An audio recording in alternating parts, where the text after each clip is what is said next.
Welcome to On Texas Football. I'm Bobby Burton, your host, here with CJ Vogel. CJ, we're going to talk a little Longhorn football, but we're going to talk about some off-field stuff that's been going on behind the scenes, culminating, I guess, with the hire yesterday of Chris Gilbert. Chris Gilbert, the former Lancaster head coach. He first went to work for Steve Sarkisian in February of 2021, then worked for a couple of years for Sark and the Longhorns before heading last year to be the tight ends coach at North Texas.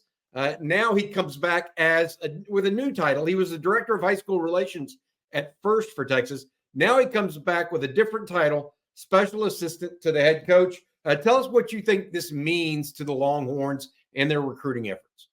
Yeah, it means that their efforts in the DFW area are going to maintain fruitful. You know, that area has certainly been beneficial to the Longhorns over the past couple of years. You talk about DJ Campbell, Cam Williams, Colin Simmons, Anthony Hill, Jonte Cook, guys like that. The high-profile wins that Texas has had in the DFW area, adding a guy like Chris Gilbert back to the staff is only going to maintain a foothold in the DFW area, which, again, has been where Texas has made a lot of its money on the recruiting trail over Sarkisian's tenure so far. Chris Gilbert is very well respected in the DFW area, obviously spending time as the director of high school coaching relations at Texas as well. I mean, he has those connections to walk into about any office in the state of Texas and know exactly what's going on. Very well respected from things that I've heard on the trail. Players are able to relate to him often and early. I mean, he's a guy that has a great personality. He was a successful football coach back at Lancaster as well. A guy that really brings a lot to the table in Texas. I think it was a great move to get him back into the Moncrief facility and back on the staff. Yeah, the other thing that's interesting here is he comes in as the special assistant to the head coach. So that means he's kind of sideways with sideways isn't the right word, but tangential to Brandon Harris and his role as general manager. Gilbert actually is reporting to the head coach. So it's kind of a little bit different, but they're going to attack it kind of like a two-headed monster here, I think, and try to get after it. One thing to be told about Gilbert is he's not only from South Dallas, he actually graduated from South Oak Cliff. If you remember, 2 years ago, Texas really did well at South Oak Cliff, getting not only Manny Muhammad, but also Billy Walton. It was one of the first times Texas really leaned into South Oak Cliff and had some success. Hopefully, that keeps going here in South Dallas. You mentioned a number of guys this past year. But overall, I want to take a little bit of time and talk about what these roles mean to Texas, what they're going to be doing, and who all they are. Because I think that we've seen a number of off-season moves this year that not everybody knows what's going on. For example, the initial director of player personnel, Billy Glasscock, took a role 2 weeks ago as the general manager at Ole Miss. A week later, Steve Sarkisian elevated Brandon Harris to general manager at Texas. Taylor Searles, who is the daughter of Stacy Searles, the former Texas offensive line coach. She's now the director of recruiting. John Michael Jones, a longtime staffer, is now the director of player personnel. And then even earlier this week, Texas added two new people to it on top of Chris Gilbert. And that's Jackson Gleason, who's the assistant general manager, and Jordan Mitchell, the assistant director of player personnel. And then Jordan Mitchell, who is the director of recruiting coordinator underneath Brandon Harris. And so we have this group of people that it sounds like to me what Steve Sarkisian is doing is pretty simple. He had a couple roles open, and he's trying to augment the staff with someone big like a Chris Gilbert, and then filling it in with younger, hungry guys like Jordan Mitchell, Jackson Gleason, Brandon Harris, Taylor Searles, as well as John Michael Jones. Do you see that kind of in is that blueprint make sense to you? I guess is the best way to put it. It does, and it does in the sense because Texas was able to keep the nucleus together from obviously a fifth to a third to now a sixth rated overall recruiting class. You're able to keep that same group together, and I think that's important. Anytime you're talking about continuity, not only on on the field with your coordinator sticking around forever with Steve Sarkisian, but also off the field, because it keeps the same minds in a row. You have the same mindset, you have the same understanding of what it's like to recruit at a very high level. And right now, I like that a lot. Texas and Steve Sarkisian and Brandon Harris have worked together hand in hand for the most part since his arrival to Austin. I was excited to see about John Michael Jones and his promotion. Obviously, because we've talked to Coach Shipley a little bit, and kind of the mind that Jones brings to the table there, and how he kind of recruits and thinks outside of the box, is something that Texas is going to need to continue to think about as they move into the SEC fully. But Bobby, bringing in these new guys who, as you mentioned, are hungry to get their feet wet a little bit, that's only going to continue the creativity and new approaches when it comes to recruiting. Obviously, now that you're no longer going to be recruiting against the Texas Techs, the Baylors, the TCUs. It's going to be full-time against LSU, Alabama, Georgia, Texas A&M in the SEC. You're going to need that new cutting edge to maintain a foothold in the SEC recruiting world, in which Texas has everything going for them right now in their program. If they can stay ahead of the curve there, you're looking at, what should be a top 5 contending class each and every cycle.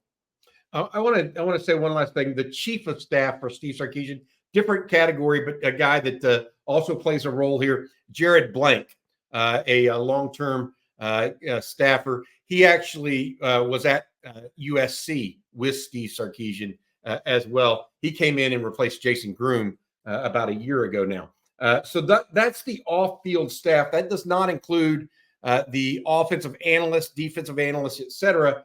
That is kind of the recruiting infrastructure, for lack of a better term, the people that take care of things off the field for Steve Sarkisian. Gilbert, I think, though, along with Harris, clearly the two big names in the category.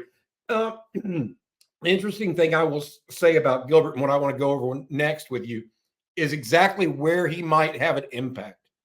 CJ, there's a wide receiver, for example, at Lancaster.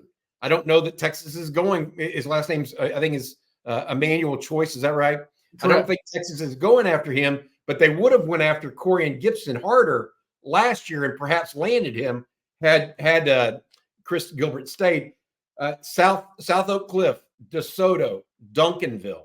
There are a number of players at those places that Texas could be a factor in, right? Absolutely. And I think back to Anthony Hill's recruitment. That was a big reason why Texas was able to get such a foothold in the door. He had a relation previously with Chris Gilbert. Obviously, I've talked about the South Dallas connection and kind of those schools down there, Aledo, further west, obviously, but Duncanville, DeSoto, South Oak Cliff. Coach Gilbert has coached and been in that community for such a long time. He's going to have ears whenever it comes to him talking. So I really like what he brings to the table. You talk about what Coach Nansen brings in the poly world. That's Coach Gilbert in that Dallas area. One of the things I want to ask you, Anthony Hill's from Denton. How did he? That's north of town of DFW. How was that connection bridged? Did Hill start out in South Dallas before moving up to Denton, or what? Not that I remember. I know that he's been in Denton Ryan for as long as I've seen him in high school. But, I mean, those kids played ball against one another growing all the way up. You go look at Jordan Johnson-Rubel and all the guys that he had connections to, despite going to IMG Academy. The minute that you start popping on the scene in middle school, everybody starts talking about you in that DFW area. And I think Gilbert and the family had a close relationship prior to Anthony Hill popping on the scene as a recruit. When it came to, a lot of these schools jumping in the boat for him. Gotcha. Jonte Cook, obviously, from DeSoto. Look, Trey Wisner, Texas trying to stay relevant there. They have really made hay in the DFW area under Steve Sarkisian, not only because of Chris Gilbert, but also because of the work of Jeff Banks as well, the assistant head coach, and also a guy that does a lot of heavy lifting in recruiting as well. All right, CJ, I got to ask you a couple other questions here as we talk about this. How does it look right now recruiting overall for Texas? I mean, you and Jerry are talking every day about new guys that have started setting up official visits and or unofficial visits. Jerry talks about the April 6th weekend being the next big weekend for the Longhorns from a standpoint of visitors on campus. Is that what you're seeing as well? It is, and I'm looking at that April 6th weekend as one that will be very offensive heavy. I think it's important to kind of understand the themes of these recruiting weekends for the staff. If you go back to Arch Manning's recruitment, Texas had every big body that they could find on campus for that same weekend, and getting KJ Lacey on campus for April 6th and April 20th for the spring game is going to be big. Obviously, we've talked about the potential suitors to come in and poach him away from the Longhorns verbal right now. To get him on campus with a number of top prospects in his class, it's going to certainly help the Longhorns' case in terms of holding on to him. Texas is making a concerted effort to have a theme for each visit weekend.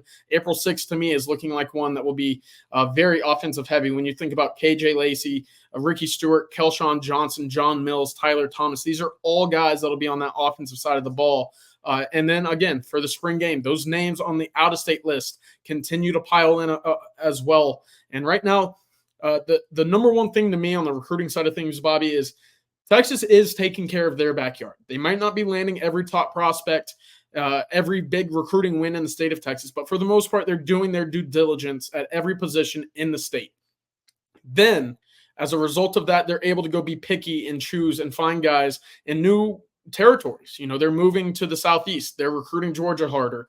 Louisiana has been a spot that they've had success. Florida as well. Now you're seeing them kind of trickle up that East Coast into Maryland and Virginia as well. When you talk about Fahim Delaney and Major Preston, a couple guys from that East Coast a little bit more, it allows them that opportunity to be picky and then bounce whenever it's time to really make moves on out-of-state prospects. Yeah, I think that they're in good shape. It just seems from the amount of players y'all are talking about them coming in.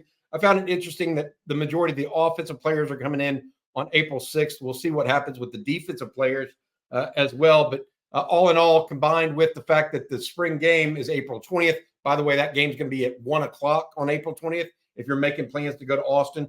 All interesting to me. I want to sum all of this up and go back to Chris Gilbert before we let people go here. We just want to do a quick update based on Gilbert and some other news that had happened today.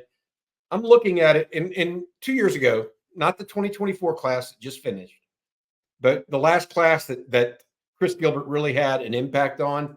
Texas signed 25 players in the high school ranks that were high school players.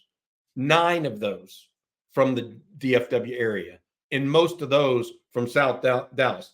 Jonte Cook, Manny Muhammad, Warren Roberson from Red Oak, Billy Walton, Trey Wisner, Samaje Burrell, Andre Kojo over at Mansfield, and then you had Anthony Hill and Trevor Gooseby as well.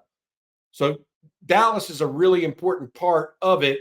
The fact that Texas is trying to solidify that makes a lot of sense for Steve Sarkisian and the Longhorns. All right, CJ, thanks for joining me today. We'll talk to you later. Make sure you check out ontexasfootball.com for the latest and greatest, not only from CJ, but also myself, Blake Monroe, and Jerry Hamilton as well. For CJ Vogel, I'm Bobby Burton. Hook 'em.